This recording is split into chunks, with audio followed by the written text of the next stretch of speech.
గొప్పతనం ఏమిటో తెలుసా అండి? సృష్టిలో పువ్వు పువ్వుయకుండా కాయ కాస్తుంది. పువ్వు ఉండదు మారేడు చెట్టుకి. మారేడు పూలు మీరు ఎప్పుడైనా చూసారా? మారేడు పూలు ఉండవు. మారేడు తిన్నగా కాయ కాసేస్తుంది.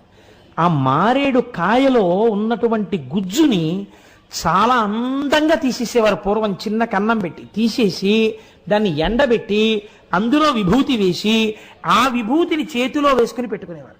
పెట్టుకుంటే మీరు నమ్మరు, నా చిన్నతనంలో మా ఇంట్లో పెద్దవాళ్ళందరూ పెట్టుకునేవారు. నాకు 9th క్లాస్ 10th క్లాస్కి వచ్చే వరకు కూడా ఆ మారేడు డబ్బా తెలుసు.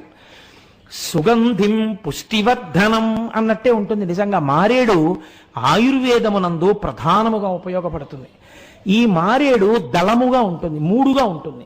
అందుకే త్రిదళం త్రిగుణాకారం అని పిలుస్తాం.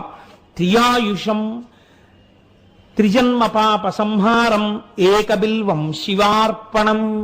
దళములుగా ఉన్న వాటినే కోసి పూజ చేస్తారు. మీరు చూడండి, దళము 3